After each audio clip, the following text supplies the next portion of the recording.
Oke, kita bertemu lagi dalam pertemuan. Insya Allah ini kita akan membahas pada pertemuan kali ini mengenai uji instrumen, validitas dan reliabilitas data instrumen penelitian. Jadi begini, yang dinamakan uji instrumen itu bukanlah penelitian. Ini dilakukan pra penelitian. Jadi ketika teman-teman selesai membuat soal, misalkan kita contoh, silakan dibuka di Excelnya tentang validitas dan reliabilitas. Di sini kita lihat ya, di Excelnya kita akan perbesar sedikit biar teman-teman agak enak melihatnya ya. Kalau kita lihat di sini, nah ini kalau kita lihat ada nomor soal, artinya jumlah soal yang akan kita lakukan uji instrumen. Jadi teman-teman seolah-olah membuat soal pilihan ganda, pilihan ganda 10 soal, dan ini ke bawahnya ada nomornya ada sampai nomor 30, artinya soal yang 10 tadi diuji instrumenkan kepada 30 siswa. Dan ini bukan penelitian, karena boleh jadi nanti dari 10 soal yang kita buat, atau mungkin kalau mungkin lebih banyak bisa 20-30 soal. Sebenarnya dalam uji instrumen, semakin banyak soal yang diujikan semakin baik, artinya nanti akan ada soal yang dibuang. Jadi kemungkinan teman-teman memperbaiki soal atau soal yang diujikannya akan berkurang yang digunakan untuk penelitian. Nah, ini kita anggap ada 10 soal, kita ujikan kepada 30 orang siswa. Ini dilakukan sebelum penelitian untuk mengetahui apakah soal yang kita gunakan ini valid dan reliable. Nah, langsung aja silakan juga dibuka SPSS-nya ya. Nah, SPSS-nya silakan dibuka. Nah, di sini saya sudah memasukkan datanya. Nah, kalau teman-teman silakan seperti biasa di copy paste. Hanya di copy paste-nya kita perlu ketahui juga dari mulai di sini ya sampai ujung. Jadi sigmanya atau jumlah daripada 10 soal ini dikumulatifkan juga di bold, kemudian copy paste. Nah, setelah copy paste ya pindahkan ke data view pada SPSS yang kita punya. Dan jangan lupa variable view-nya. Nah, di sini biasanya kan 0001, 002 gitu ya, V01, V02. Nah, variable view-nya silakan gunakan saja nomor 1, nomor 2, nomor 3, nomor 4, nomor 5, nomor 6, nomor 7, nomor 8, nomor 9, nomor 10. Dan yang kolom ke-11 itu gunakan namanya menggunakan view-nya adalah skor total. Nah, setelah itu teman-teman masukkan datanya dan akan melihat penampakan data atau tampilan datanya seperti ini. Ini nyampe skor total. Jadi 10 nomor dimasukkan termasuk skor totalnya, jadi ada 11 ya. Nah, termasuk sampai 30. Jadi jangan lupa harus sampai 30 siswa.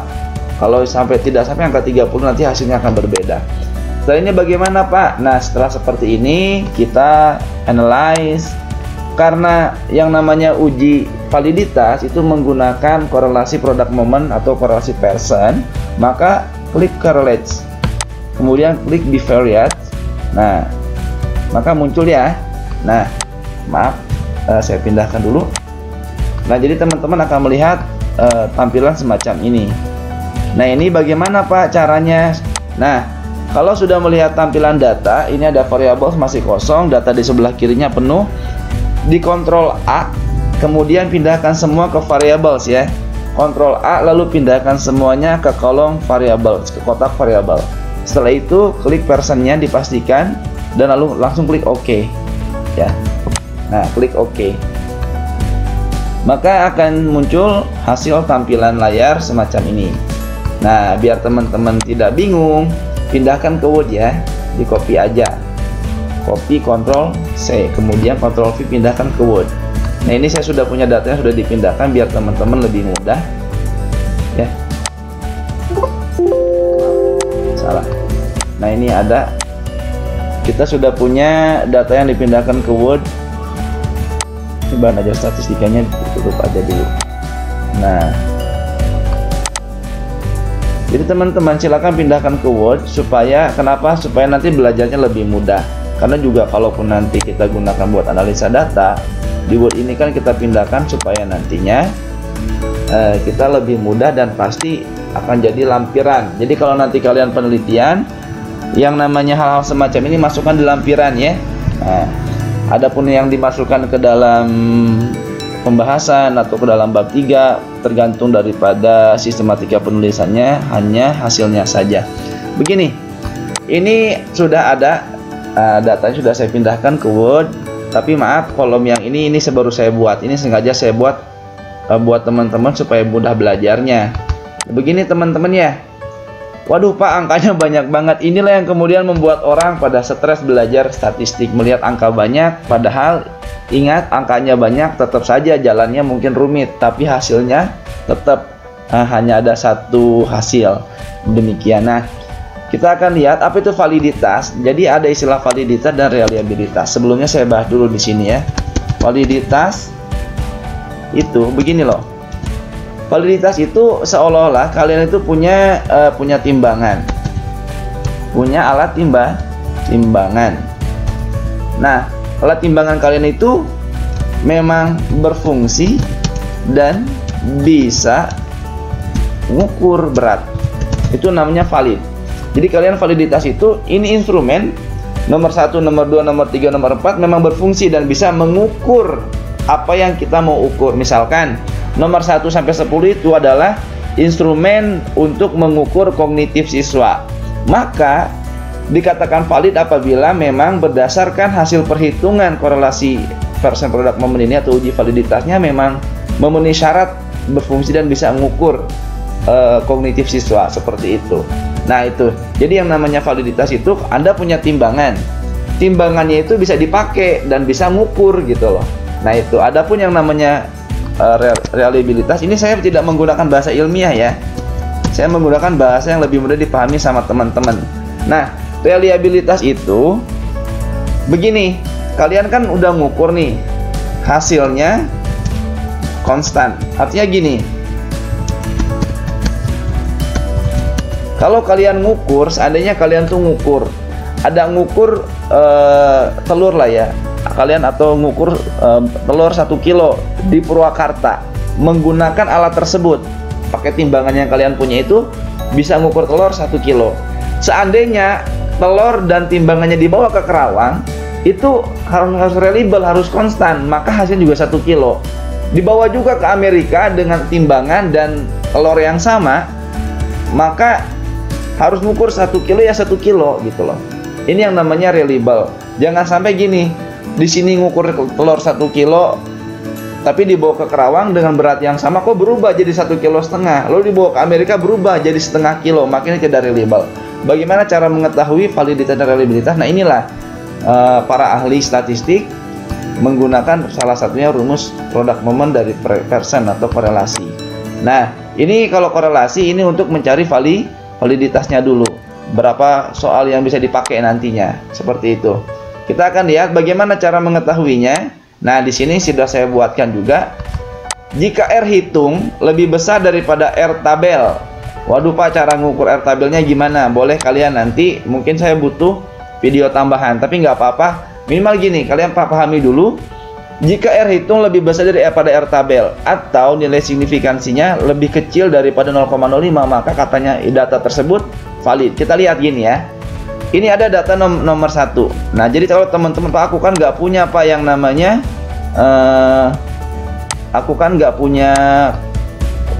tidak bisa bawa kemana-mana itu yang namanya tabel R Pak. Jadi tabel untuk mengukur validitas ini kan tabel korelasi produk momen atau tabel R. Nah, R hitungnya lebih dari R tabel. R hitung tuh yang mana Pak? Nah, R hitungnya itu yang ini ya, yang saya kasih tanda warna kuning, biar teman-teman tahu dulu. Oke, ini. Nah, ini yang kuning ini adalah R-nya, R hitungnya, seperti itu. Hilangkan dulu tanda hijaunya, ngagokkan. Nah, ini 0,776 adalah R hitungnya, hasilnya. Adapun yang ini ya, yang nilai signifikansinya. Nah, inilah yang kemudian dinamakan R tabel. Maaf, ini nilai signifikansinya. Jadi nilai signifikansi nomor 1 itu 0,000. artinya dia lebih besar atau lebih kecil tuh dari 0,05. Oke, 0,00 itu Pak lebih kecil, maka artinya data ini data nomor 1 atau soal nomor 1 valid. Nah, kita perbesar dulu ya hurufnya ya, biar teman-teman juga mudah melihatnya. Oke, bisa kita ulangi pada nomor 2 ya. Sekarang nomor 2 coba lihat. Nomor 2 itu R hitungnya adalah 0,704 dengan nilai signifikansi 0,000, maka datanya terhitung, bisa disimpulkan datanya juga valid.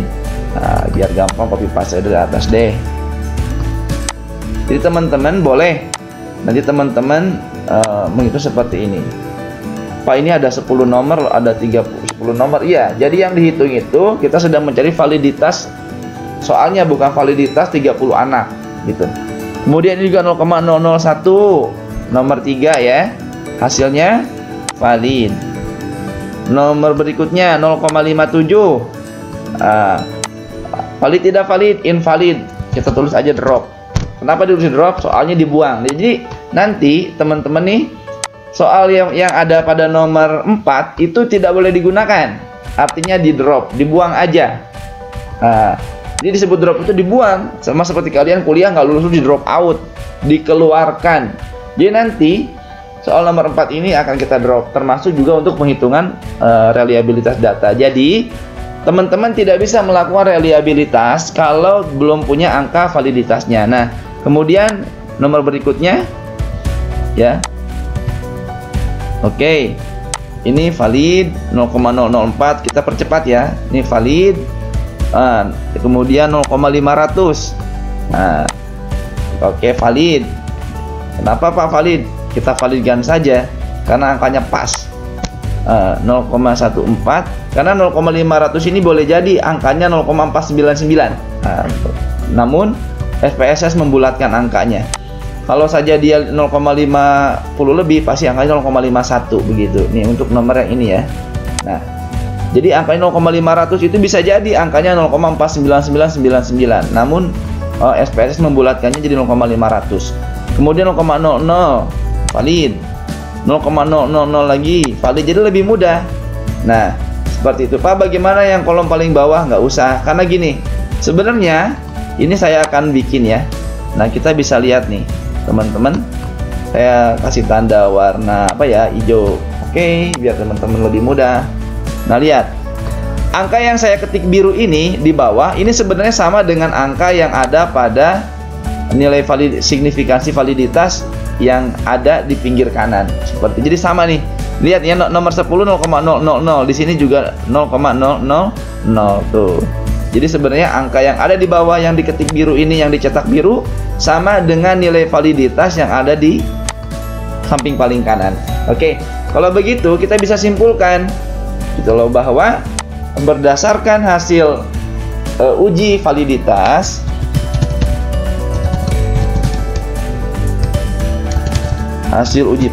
ya, validitas terhadap 10 soal didapatkan 9 soal valid. Nah, kalian tulis tuh nomor berapa aja tuh. Tadi yang tidak valid kan nomor 4. Jadi 1, 2, 3, 5, 6, 7, 8, 9, 10 valid. Dan 1 soal tidak valid. Nomor berapa tuh? Nomor 4. Nah, gitu. Oke. Nah, ini kita sudah dapatkan ada 9 soal yang valid dan juga ada 1 soal tidak valid, itu soal nomor 4. 1 soal tidak valid itu adalah soal nomor 4, atau teman-teman bisa membuat tabel sebagaimana yang ada dalam bahan ajar. Jadi di sini ada R hitungnya. R hitung itu tadi sudah kita bahas. Nah, ini ada R tabel. Nah, R tabel ini teman-teman bisa mendownload tabel R product moment. Nah, pokoknya teman-teman bisa download di Google tabel R. Nah, cara membuatnya, tabel R itu jumlah sampel N min 2.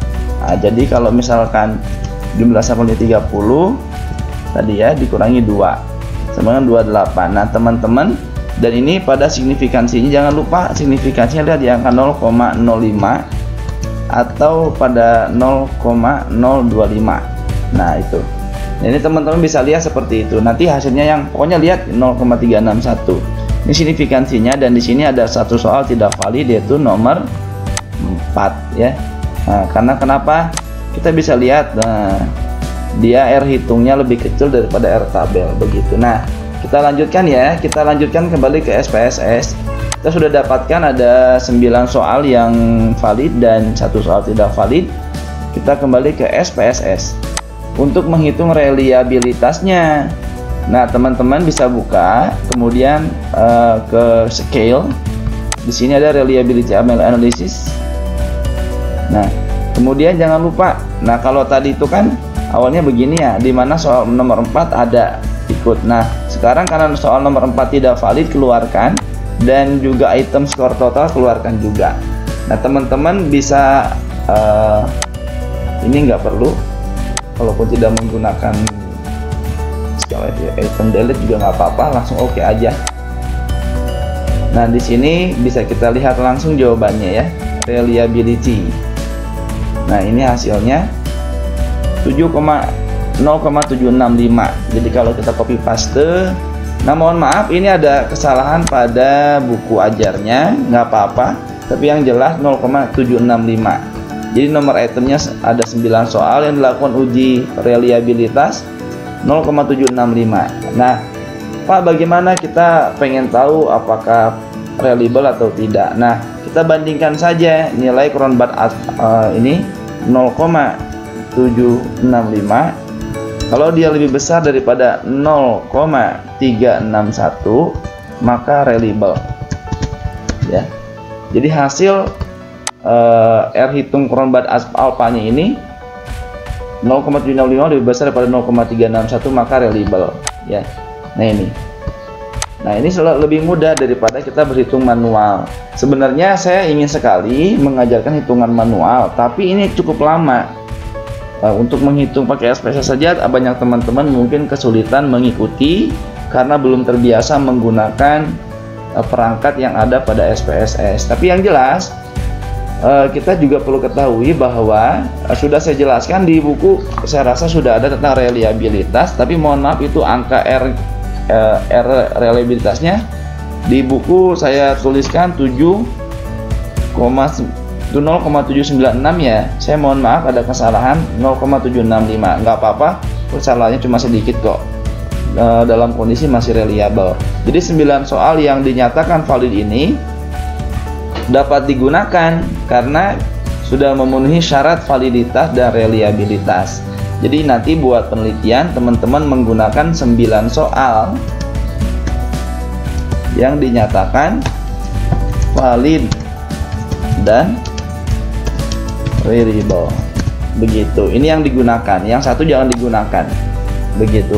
Pak, kalau bikin soalnya 30, insya Allah tergantung hasil validitas reliabilitasnya, maka itulah yang digunakan untuk penelitian. Kalau memang dirasa kurang soalnya, maka kalian perlu mengadakan perbaikan butir soal, tergantung daripada judgementnya, artinya dosen-dosen kalian dan juga pernyataan pakar ahli di bidangnya. Misalkan teman-teman menggali tentang kepemimpinan, maka cari dosen yang memang dia expert di kepemimpinan dan bisa memperbaiki, memberikan saran tentang perbaikannya, perbaikan instrumennya. Misalkan gini, teman-teman bikin 30 soal, lalu yang dinyatakan cuma 15 soal yang valid dan reliable. Nah, ternyata yang kalian butuhkan tuh minimal 20 soal. Maka yang 5 soal, maka 5 soal kalian tentukan. Jadi biasanya soal itu sesuai dengan indikatornya. Kalau soal-soal ini harus mewakili indikator. Kalau indikatornya ada 5, maka harus ada soal-soal yang mewakili 5 indikator, minimal begitu. Misalkan kalian ini ada 5 soal dan ternyata 15 soal yang dinyatakan valid. Ini ada 2 indikator tidak terwakili, maka ada soal yang tidak valid boleh diperbaiki untuk kemudian mengisi 2 indikator yang belum memiliki butir soal, seperti itu. Nah ini, jadi teman-teman diharapkan bisa lebih memahami, dan silakan kita bisa mulai aktif dan juga mempraktekkan validitas dan reliabilitas untuk kepentingan penelitian, tugas-tugas, dan semoga bermanfaat. Saya mohon maaf kalau ada kesalahan dalam reliabilitas. Di buku belum saya ganti, masih menggunakan pola lama, tapi setidaknya semakin mendekati angka 1 maka soal tersebut semakin reliable. Begitu ya. Terima kasih banyak. Subhanakallahumma wa bihamdika asyhadu an la ilaha illa anta astaghfiruka wa atubu ilaik. Wassalamualaikum warahmatullahi wabarakatuh.